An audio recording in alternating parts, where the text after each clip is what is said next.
오늘도 주님의 은혜와 평강이 여러분에게 함께 하시기를 주의 이름으로 축원합니다. 아프리카에 스프링북이라고 하는 산양이 있는데요, 사진이 보일 것입니다. 거기는 초지가 드문 그 땅에서 한 풀밭을 만나면은 무리들이 풀밭을 만났을 때에 쏜살같이 달려갑니다. 쏜살같이 달려가서 거기에서 이제 풀을 뜯어 먹는데, 뒤에 있는 무리들이 또 달려가면서 서로 앞다투어 달려가고, 또 뒤에서도 막 앞다투어 달려가고, 그러다 보면은 계속 밀려가지고 나중에는 어디로 가는지도 모를 정도로 이 사냥들이 계속 앞다투어 달리다 보면 이제 절벽에 떨어질 때도 있고, 또 호수에 빠져서 죽곤 합니다. 그러니까 이 뒤에 사냥들이 풀밭이 있다면 정신없이 막 달려가는데, 처음에는 달려갔을 때보다 뒤에 있는 무리들은 아무것도 모르고 어디로 가는지도 모르는 상태에서 무조건 달리다 보면 이렇게 호수에 빠져서 죽곤 합니다. 이게 아프리카의 스프링북 사냥의 특징이라고 합니다. 저는 처음에 이런 사진을 보면 웃음이 나죠. 그런데 실질적으로 우리의 삶을 보면 우리도 이와 비슷한 것과 같습니다. 세상의 사람들이 무조건 달려가죠. 그러면 나도 모르게 함께 달려가고, 달려가다 보면 속도가 붙고, 속도가 붙으면 어디로 가는지도 모르고 정신없이 살아가다 보면 나도 모르게 어느 이추에 와 있나 생각해 보면은 안타까울 때가 없지 않아 있습니다. 또 젊은이들이 이런 얘기를 하죠. 나는 야망이 있다, 그렇게 얘기를 합니다. 그런데 그 젊은이들이 야망이 있다라고 하는 이야기를 이렇게 들어보면은 이 세상이, 이 시대가 그들 마음속에 심어준 야망이구나라는 생각할 때가 있습니다. 돈, 쾌락, 안락함, 노후의 여행을 다닐 정도로의 재력, 파이어족과 같죠. 이렇게 이런 야망을 품고 살아간다라고 이야기합니다. 이게 과연 꿈일까? 이게 과연 비전일까? 이런 생각을 하지 않을 수가 없습니다. 우리 어르신들도 마찬가지죠. 나이가 들수록 꿈이 퇴색해 가는 것을 보게 됩니다. 나이가 들면은 인생이 별거 아니구나라는 생각이 들죠. 젊을 때는 나의 열정과 이런 불이 장작불 타듯이 활활 타다가 나이가 들수록 그 빛이 희미해지고 사라드는 걸 보게 됩니다. 그럼에도 나이가 들면서 희미해지는 그 불꽃이 완전히 꺼지지 않았기에 아침에 일어나면 나도 모르게 이 시대에 발 맞춰 또 정신없이 먹고 살기 위해서 나도 모르게 그 무리 속에 뛰어드는 것을 보게 됩니다. 여러분, 이민의 삶도 마찬가지지 않을까요? 우리 이민 오신 분들 생각해 보면은 더 나은 삶을 살기 위해서, 또 자녀들의 미래를 위해서 우리가 이민을 택했죠. 그런데 어느 순간 딱 내 자신을 딱 멈추고 돌아보면 무슨 생각하죠? 이 좀 멋지고 아름다운 삶을 살기 위해서 이민 땅에 왔지만 어느새 내가 생존을 위해서 살아가고 있구나라는 생각을 하게 됩니다. 내가 무엇을 위해 달리고 있는가? 어디로 가고 있는가? 이것을 되돌아보고 성찰하는 시간도 없이 그냥 살아가는 내 모습 속에서 생존을 위한 삶, 더 나은 삶이라기보다는 생존을 위한 삶을 살아가는 나의 자신을 볼 때 이게 꿈이지 아니었는데, 이건 비전이 아니었는데, 이런 생각을 하지 않을 수가 없습니다. 반면에 또 다른 삶을 살아가는 사람들이 있습니다. 저는 한국에 있을 때 프로그램 중에 칭찬합시다라는 프로그램을 좋아했는데요, 그 칭찬합시다라는 프로그램을 보면 수산시장에서 젓갈 장사하는 할머니, 지금도 내 뇌리에 아주 각인되어 있는 분이 계십니다. 허름한 옷에 깊게 패인 주름에 그 환한 미소, 정말 여유 있는 그 미소 속에서 그 사람의 모습이 지금도 떠오릅니다. 누군가를 돕기 위해서 열심히 살아가는 처절하게 그 누군가를 돕고 그 누군가를 도와줘야 되겠다라고 하는 아름다운 꿈을 가슴에 품은 채 매일매일 삶 속에서, 고달픈 삶 속에서 빛을 발하고 있는 그 할머니. 저는 그 할머니가 지금도 생각나는데, 그렇게 벌어서 뭐합니까? 그러면 돕는 재미가 쏠쏠해요 하는 그 참 여유로운 마음, 따뜻한 마음. 보통 사람, 아니 보통 사람 이하의 사람이 그런 아름다운 마음을 품고 처절하게 살아가시는 그 모습 속에서도 여유와 빛을 잃지 않고 살아가는 그 아름다운 모습이 저는 진정 꿈이지 않나, 진정 비전의 삶을 살아가고 있지 않나라는 생각을 해봅니다. 지난 4주 동안 우리가 여정 속에서 오늘이 마지막 날입니다. 진실한 관계, 깊은 관계를 맺었을 때에 어떤 결과를 가져오는가, 오늘 결론적인 이야기입니다.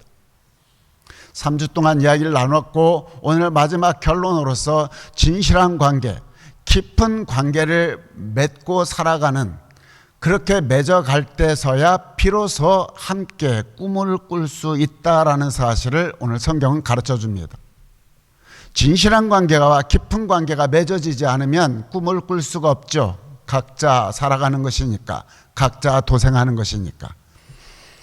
그러나 진실한 관계, 깊은 관계를 맺을 때 우리는 함께 꿈을 꿀 수가 있는데, 우리가 4주째, 오늘 마지막 주일인 결론인데 한번 그동안에 있었던 걸 생각해 볼까요?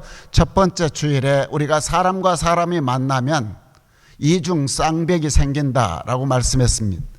그렇죠? 우리가 서로 이중 쌍벽을 무너뜨리지 않으면 진실한 관계, 깊은 관계를 맺을 수 없다라고 말씀했습니다.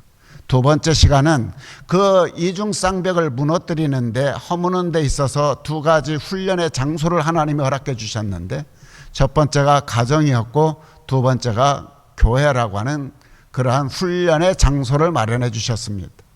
그런데 훈련의 장소로서 4가지 디테일하게 훈련의 여러 가지 이야기들을 해 주었습니다. 세 번째, 진실한 관계와 깊은 관계를 맺기 위해서는 우리가 내 주어지는 만남을 소중히 여겨야 한다라고 말씀했고, 포기하지 말아야 된다 말씀했을 뿐만 아니라 우리가 함께 성장해야 된다. 이것이 소중한 관계의 씨앗이다 라고 말씀드렸습니다.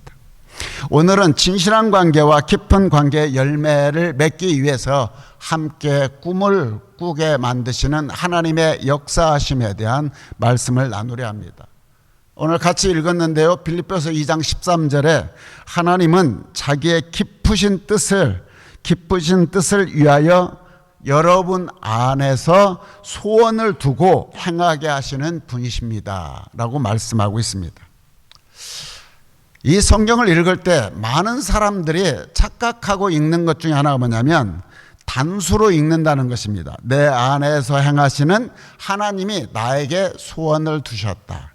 성경은 복수로 얘기하는 것을 우리는 간혹 내 단수로서 나 혼자 적용하고 읽는 경우들이 많습니다. 그런데 여기에서 여러분 안에서 소원을 두고 행하게 하시는 분이십니다 할 때, 이 여러분이라는 이 말씀은 빌립보서 1장 1절에 분명하게 나와 있습니다. 그리스도 예수의 종인 바울과 디모데는 빌립보에 사는 그리스도 예수 안에 있는 모든 성도들에게, 곧 감독들과 집사들에게 이 편지를 씁니다 라고 말씀하고 있습니다. 모든 성도, 모든 여러분 모두에게, 다시 말해서 이 말씀은 누구에게 주는 것이냐? 공동체에게 주는 말씀이고, 여러분과 저에게, 개인이 아니라 우리 모두에게 하나님께서 주시는 약속의 말씀입니다. 그런데 우리 성도들이 이러한 말씀을 읽을 때에 자기 개인적으로 읽는 경향이 너무 많다는 것입니다. 그러다 보니 신앙생활도 개인주의 속성이 강해서 혼자 열심히 기도하고 혼자 열심히 성경 보고 혼자 하나님을 찾곤 합니다. 근데 여러분 기억하셔야 돼요. 혼자 열심히 성경 보고 혼자 열심히 기도하고 혼자 하나님을 만나려고 할 때에 하나님을 깊이 있게 만날 수 없다는 것입니다. 여러분들이 하나님을 깊게 하나님을 만나고 성령의 강력한 터치를 원하신다면 사도행전에 말씀했던 것처럼 성령의 바람이 강권적으로 불기 위해서는 공동체, 다시 말해서 사람이 모인 곳에 하나님이 역사하신다는 사실입니다. 이민 땅에 오니까 10년 전, 20년 전에 제가 호주를 자주 들렸을 때에 그때의 이 시드니 땅의 사람들의 속성과 개인의 심성과 또한 요즘에 제가 여기서 살고 있는 지금 현재 상황 속에서는 많이 다르다라는 생각을 합니다. 왜냐? 요즘에는 많은 사람들이 각자 생존에 의해서 바쁘게 돌아가고 있고 또 서로가 짐이 되지 않기 위해서 도움을 청하는 일도 또 도움을 내미는 일도 어려워진 그러한 현실이 지금 내가 살아가고 있는 요즘의 현실입니다. 그러다 보니 교회 와서도 혼자 와서 예배드리고 혼자 집으로 돌아가는 경향들이 너무 많습니다. 그런데 여러분들이 꼭 기억하셔야 할 것은 하나님은 공동체 안에서 일하신다라는 것입니다. 구약 성경에서는 이스라엘 백성 가운데서 일하셨고 신약 성경에 와서는 교회 공동체 안에서 하나님이 일하셨다는 것입니다. 한 개인이 먼저인 것이 아니라 공동체 안에서 역사하시고 일하시는 것이 하나님의 일하시는 방식인 것입니다. 우리가 이렇게 진실한 관계를 자꾸 부르짖고 말씀을 선포하고 진솔한 관계, 깊은 관계를 맺어야 한다. 다시 말해서 이 진솔한 관계 속에서 서로가 사랑하고 장로님 기도했던 것처럼 서로가 용서하고 서로가 품고 하나가 될 때에 하나님이 그 자리에서 이 공동체 그 자리에서 하나님이 일하신다는 것입니다. 그렇다면 하나님이 이 공동체 안에서 일하실 때에 어떻게 일하시는가? 오늘 본문 말씀에 이렇게 말씀하고 있습니다. 자기의 기쁘신 뜻을 위하여 여러분 안에 소원을 두시고 라고 말씀하고 있습니다. 하나님은 우리에게 꿈을 심어주셨다. 당신의 소원을 우리 안에 공동체 우리 둘의 교회 안에 심어주셨다라고 말씀하고 있습니다. 그 꿈은 어디서 오는가?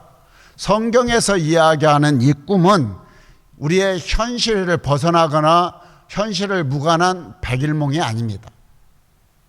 하나님의 꿈은 하나님이 우리의 마음속에 심어주신 비전은 이 땅의 현실이라는 발을 딛고 있는 나의 삶의 현실 속에 하나님의 선하신 뜻, 하나님의 선하신 계획, 하나님의 선하심이 우리의 삶의 자리 속에 만나는 이 자리 속에 비전과 꿈을 심어주신다 이 말입니다. 현실과 상관없는 꿈이 아니라 하나님의 선하신 뜻과 꿈이 내 삶에 발을 딛고 있는 삶의 현실 속에서 만남의 그 자리 속에 깊숙이 소원을 심어주신다. 그렇다면 우리의 현실은 어떤가요? 우리의 현실을 파악을 잘 해야 되겠죠. 우리의 현실은 하나님을 알지 못하는 사람들이 너무 많습니다. 오늘날에 우리의 발을 딛고 살아가는 이 현실은 인간의 존엄성을 지켜지지 않는 처절한 삶 속에 살아가고 있습니다. 교회를 떠나는 사람들이 늘어나고 있고 젊은이들 사이에서는 복음의 영향력이 줄어들고 있을 뿐만 아니라 오늘날의 이 문화는 오염된 공기처럼 우리를 둘러싸고 있는 것, 또 한국의 문화와 이 시드니의 문화 사이에서 뿌리를 잃어가고 있는 청소년들이 의외로 많습니다. 그뿐일까요? 먼저 이민 오신 여러분들은 어떻습니까? 어르신들은 언어의 장벽 뒤에 홀로 갇혀서 외롭게 살아가고 있습니다. 특별히 열심히 살았는데 나의 몸 하나 같이 어우러져서 더불어 살아갈 만한 공동체 하나 없이 외롭게 늙어가시는 어르신들이 있습니다. 이게 우리가 발을 딛고 있는 삶의 현실입니다. 하나님이 이러한 현실을 보면서 얼마나 마음 아파하실까? 하나님은 그냥 두지 않으십니다. 너무 마음이 아파.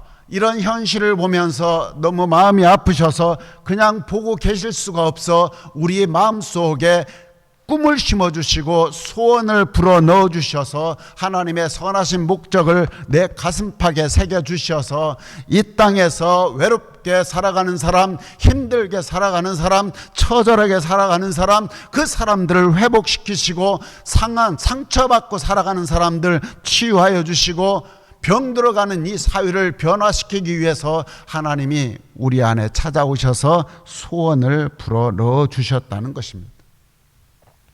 영혼을 구원해내고 제자를 양성해서 인재를 양성하는 그 소원을, 뿌리를 잃고 살아가는 이 청소년들에게 정체성을 확립하고 청소년 문화사역의 꿈을 심어 주셨다는 것입니다. 하나님의 뜻과 하나님의 선하신 목적과 이 현실이 만나는 자리에서 우리의 꿈이 보이기 시작하고 우리의 소원이 어떤 건가를 알게 된다는 것입니다. 하나님이 우리에게 가슴속에 심어준 소원, 꿈이 여러분 무엇이라고 생각하십니까? 교인 숫자가 목표가 아닙니다. 교회 건물을 세워가는 것이 목적이 아닙니다. 그 안에 심어준 그 하나님이 우리 안에 깊숙이 심어준 소원은 우리에게 함께 더불어 살아갈 수 있는 삶, 사랑의 나눔, 어떤 종류의 삶, 어떤 우리가 모여서 이 공동체 속에서 어떻게 진실한 관계를 맺고 깊은 관계 속에서 사랑의 나눔 있는 곳에 하나님이 계십니다라고 하는 이것을 느낄 수 있는 그 꿈을 우리에게 심어 주셨다는 것입니다.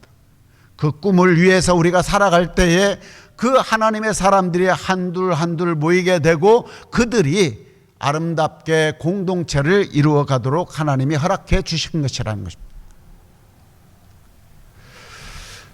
저는 처음 교회를 개척했을 때 개척할 마음이 전혀 없었습니다. 저에게는 나름 또 다른 기회들이 많이 있었고 그 문이 활짝 열려 있었습니다. 그럼에도 불구하고 하나님께서 저에게는 교회를 개척하고자 하는 그곳으로 몰아가시는 것을 알게 되었습니다. 저는 그때 하나님 앞에 처절하게 기도했습니다. 제가 개척교회를 꼭 해야 되겠습니까? 내가 교회를 개척해서 나만의 왕국을 만들어서 무언가 내 욕심이 그 안에 담겨져 있는 것은 아닌가? 교회가 이미 많은데 왜 또 하나를 만드셔서 또 다른 어떤 의미가 그 안에 있는가? 하나님 앞에 간절히 물었습니다. 하나님, 나에게 교회를 개척하기 원하신다면 저에게 두 가지 소원이 있습니다. 하나님 앞에 간절히 구했던 첫 번째가 하나님, 저에게 많은 동력자를 보내주십시오 라고 기도하고 기다렸습니다. 하나님이 저에게 많은 동력자들을 보내주셨고 재정적으로도 어려움이 없도록 하나님께서 모든 것을 채워주셨습니다. 1년째 되지 않아서 100명이 넘어가고 계속 성장할 때 교회를 건축해야 될 위급한 상황이 있었을 때도 재정적으로도 전혀 어려움이 없이 정말 하나님께서 뜻밖의 예상치 못한 방식으로 채워주시고 설계자도 교회 등록하게 하시고 교회 공사장도 하나님께서 교회를 등록하게 해서 함께하게 하시고 그 교회를 이루어 가시는 일들, 목사를 7명 배출하고 선교사 3명을 파송하는 그러한 교회로 성장할 수 있었던 것, 저는 그 개척하며 교회를 일구는 과정 속에서 제가 한 가지 마음속에 배운 게 있습니다. 하나님이 소원을 주시고 하나님이 꿈을 주시면 사람도 재력도 환경도 하나님이 함께 마련해 주신다는 것입니다. 꿈을 갖게 하신 이도 하나님이시고 이루시는 분도 하나님이시기 때문에 그렇습니다. 빌립보서 1장 6절에 이렇게 말씀하시죠. 여러분 안에서 선한 일을 시작하신 분이 그리스도 예수의 날까지 그 일을 완성하실 것이라고 나는 확신합니다. 선한 일을 시작하신 분이 하나님이시고 이루시는 분도 하나님이시다. 여러분, 둘의 교회가 거저 세워진 것이 아닙니다. 하나님이 장로님에게 하나님의 거룩한 소원을 꿈을 불어넣어 주셨고 그 꿈을 품고 하나님이 세워주셨고 많은 사람들을 이 교회를 들락달락하게 하셨지만 그럼에도 불구하고 교회가 계속 이어져 가게 하시고 그 선하신 하나님의 뜻이 지금도 공사 중이고 진행 중이다. 그 일을 위해서 우리가 따라가고 함께하고 그래서 하나님이 하시는 일이기 때문에 우리가 따라가기 때문에 우리는 마음이 즐겁다, 행복하다라고 말할 수 있는 것입니다. 왜? 이 안에는 하나님의 선하신 시작하신 뜻이 있고 하나님이 이루어 가시는 하나님의 손길들이 있기 때문에 우리는 그 선하신 손길과 이끄심에 우리는 따라가기 때문에 우리의 발걸음은 가벼울 수 있고 즐거울 수밖에 없다. 그러나 실은 이 길이 쉬운 길이었냐? 그렇지 않습니다. 또 앞으로 쉬울 것이다? 그렇지 않습니다. 솔직하게 말씀드리면 이 둘의 공동체 안에 우리 성도들 하나하나 이렇게 면밀히 살펴보면 마음이 실은 답답할 때가 있는데 여러분들이 교회 비전은 알고 있는가? 제가 볼 때는 여러분들 중에 비전을 모르시는 분들이 너무 많습니다. 19주년이 되었지만 여전히 교회 곳곳에서 불안한 구석들도 너무 많습니다. 교회 일하시는 분들이나 모이는 성도들이 참 독특하고 참 개성도 많고 참 그 이유에는 할 말이 없습니다. 철을 만나서 날카롭고 굉음도 나고 불꽃도 튀고 여러 가지 일들이 있고 넘어야 할 산이 아직도 많이 있습니다. 무엇보다도 내 자신을 봐도 부족한 게 너무 많습니다. 그러나 한 가지 분명한 사실은 하나님의 나라를 위해서 영혼을 구원해내는 열정, 헌신은 아직까지는 꺼지지 않았다는 것입니다. 아직도 장로님들, 권사님들, 성도님들 향한 나의 진심이 아직도 다가가지 못하고 있지만 중요한 것은 바로 이것입니다. 우리가 이 부족함을 알기까닭에 우리가 우리의 시선을 하나님께 돌리고 있다는 사실입니다. 내가 가진 것이 없어, 부족해, 내가 가진 것으로는 도저히 할 수 없어, 택도 없어 라고 생각할 때 우리는 어떻습니까? 우리는 하나님 앞에 무릎을 꿇습니다. 우리는 부족함을 알기 때문에 사람들을 기대거나 사람들을 어떻게든지 도움을 받는 것이 아니라 우리는 부족한 것을 알기에 우리는 철저하게 하나님 앞에 무릎을 꿇고 기도하는 것입니다. 오늘 장로님 처절하게 기도했던 것처럼 우리들도 하나님 앞에 부족함을 알기까닭에 이 교회가 어떻게 가야 하는 것을 알기까닭에 하나님이 우리의 마음속 중심에 하나님의 소원을 불붙도록 우리에게 심어주셨기 때문에 가만히 있으면 안 된다는 그 사실을 알기 때문에 우리는 나의 연약함, 나의 부족함, 나의 나약함을 끌어안고 하나님 일할 동력자를 보내주십시오. 하나님 청년들을 보내주십시오. 이 교회에 허리가 없으면 안 됩니다. 간절함과 애절함으로 하나님 앞에 장로님뿐만 아니라 저를 비롯해서 우리 모두가 처절하게 하나님 앞에 기도해야 하는 것입니다. 어떤 분들은 그렇게 얘기합니다. 건물이 좋고 스태프도 좋고 프로그램도 좋고 목사의 철학도 좋아야 교회가 잘 될 것이다 라고 생각하는 분들이 종종 있습니다. 그런 분들은 기독교가 뭔지 모르는 사람들입니다. 하나님의 역사가 어떤 것인지 전혀 모르는 사람들입니다. 성령의 역사가 어떤 것인지 전혀 모르는 사람들이 하는 말들입니다. 하나님이 역사하시면, 성령의 강권적인 역사하시면 엄청난 하나님의 역사가 이루어질 수밖에 없습니다. 프로그램보다, 목사의 철학보다, 건물보다, 환경보다 더 위에 계신 분이 하나님이십니다. 성령의 역사가 더 강권적으로 되어 있습니다. 인간적으로 저 사람이 있으면 괜찮겠다, 저 사람의 재력이 있으면 괜찮겠다, 저 사람의 능력이 있는 사람이 우리 교회에 왔으면 좋겠다, 저 사람 학력이 있고 저 사람의 재력이 있고 저 사람의 배경이 있고 대단한 사람들이 이 교회에 모인다면은 하나님의 일이 잘 될 것인데, 이 교회가 잘 될 것인데, 천만의 말씀입니다.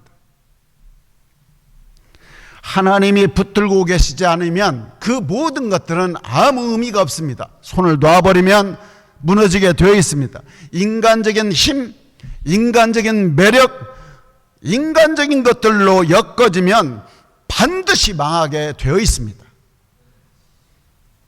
하나님이 역사하시고 하나님이 만져주시고 하나님이 이끄셔야 합니다. 이 교회를 시작하신 이도 하나님이시고 이 교회를 이끌어 가시는 이도 하나님의 손길이 닿아야만이 역사가 이루어지는 것입니다. 교회사적으로도 봐도 그렇게 증명하고 있는 것이 그 모든 것들이 그렇습니다. 우리 교회도 마찬가지입니다. 우리 교회도 하나님의 앞에 부족한 것들이 너무 많고 절실한 문이 너무 많습니다. 인적 자원이 부족합니다. 재정이 늘 한계가 있습니다. 세대 간의 갈등이 있습니다. 언어 간의 장벽들이 있습니다. 여러분, 이 부족함이, 오히려 이 부족함이 하나님 앞에 우리가 무릎을 꿇게 한다는 것입니다. 이 무릎 꿇음이 하나님의 이 일을 시작하는 첫 스타트라 생각해 보십시오. 우리가 무릎을 꿇을 때 하나님 일하기 시작하시는구나. 우리의 영적인 안목은 가지고 그걸 볼 줄 알아야 합니다.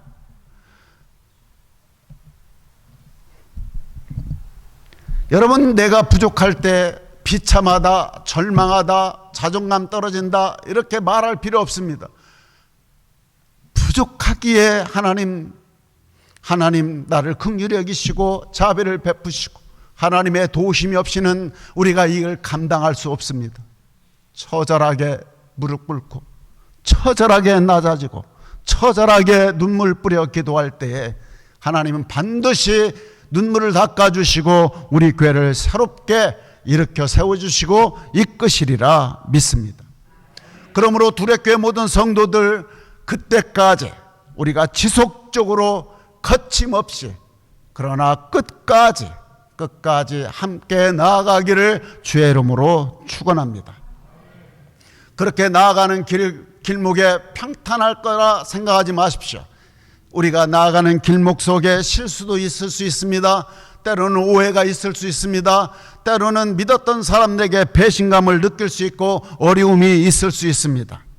그럼에도 불구하고 시작하신 이도 하나님이시고 함께 하시는 이도 함께 하시는 이도 하나님이시니 우리는 묵묵히 그 길을 우리 모두가 함께 걸어갔으면 하는 마음입니다. 여러분, 오늘 말씀을 저는 묵상하면서 저는 한 가지 장면을 생각해 봤습니다. 여러분이나 저나 언젠가는 삶을 마무리하고 하나님 앞에 서실 것입니다. 그날 여러분들이 뒤에 돌아온 날들을 하나님 앞에서 생각해 볼 때 우리가 걸어온 발자국들이, 모래 위에 발자국들이 많이 있을 것입니다. 어떤 분은 우리 여러 가지 일들 속에서 발자국들이 많을 것인데 처음부터 끝까지 혼자 외롭게 발자국을 내신 분들이 있을 것입니다. 혼자 꿈꾸고 혼자 달리고 혼자 넘어지고 혼자 일어서고 걸어왔던 그 발자국들이 있을 것입니다. 여러분들, 이 일들 속에서, 그 발자국 속에서 홀로 외로이 넘어지고 일어나고 다시 일어나고 걸었던 그 발자국, 그 사람의 마음이 얼마나 처절하고 얼마나 외롭고 얼마나 아프겠습니까? 저의 바람은 다른 것이 아닙니다. 저는 우리 두레교회 모든 성도들이 홀로 누군가에게만 책임을 떠넘기고 그냥 먼 발치에서 있을 것이 아니라 홀로 걷지 않도록 또 다른 발자국이 그의 곁에 자국을 내고 또 자국을 내고 또 자국을 내고 함께 더불어서 많은 발자국을 내며 여러분과 제가 진솔한 관계, 깊은 관계 속에서 장로님과 권사님, 집사님과 성도님들이 함께 더불어서 발자국을 내며 이 교회를 일궈내며 생을 마무리하는 게 제 작은 소망이고 그 발자국 속에 김조민이라는 한 발자국이 잠깐 옅은 흔적으로 남는다면 더 이상 저는 바랄 것이 없습니다. 여러분들은 이민 오셔서 혼자 걷는, 뚜벅뚜벅 걷는 혼자 발걸음으로 여러분 살아왔고 그 강인함으로 지금까지 버텨왔고 존재해 왔을 것입니다. 이 두레교에서 신앙생활하는 동안에는 여러분들이 홀로 걷는다라는 생각 절대 갖지 마시고 함께 더불어 걷는 길을 같이 걷는다라는 마음을 가지고 우리 모두가 각자의 발자국 속에서 더불어 함께 공동체를 이루며 꿈꾸는 하나님의 소원을 받아 같이 이루어나가며 하나님을 미소짓게 하고 하나님을 기쁘시게 하는 삶을 살아가기를 주의 이름으로 축원합니다. 여러분은 지금 어디를 향해서 뛰고 있습니까? 혹시 오늘 처음 서론에 이야기했던 스프링북처럼 세상 사람들이 뛰니까 그 방향으로 무작정 달려가고는 있지 않습니까? 하나님이 이 땅을 바라보시며 하나님이 우리 두레교회를 바라보시며 이 땅이 회복되기를 원하시고 하나님의 선하신 목적이 이 교회 안에서 아름답게 꽃을 피우고 꽃이 만발한 정원이 되기를 원하시는 하나님의 선하신 소원이 있습니다. 여러분과 제가 그 꿈을 같이 꾸고 우리 장로님과 더불어 우리 모두가 그 꿈 속에서 아름답게 하나님의 소원을 이루어가는, 그래서 이제는 개인의 족적이 아니라 우리가 무리의 족적을 만들고 혼자 꾼 꿈이 아니라 우리 모두가 함께 꾼 그 꿈으로 서로의 발자국을 아름답게 새겨서 훗날 후손들에게 우리 다음 세대에게 남기는 아름다운 신앙생활, 여러분과 함께 그 꿈을 꾸고 이루기를 주의 이름으로 소원합니다.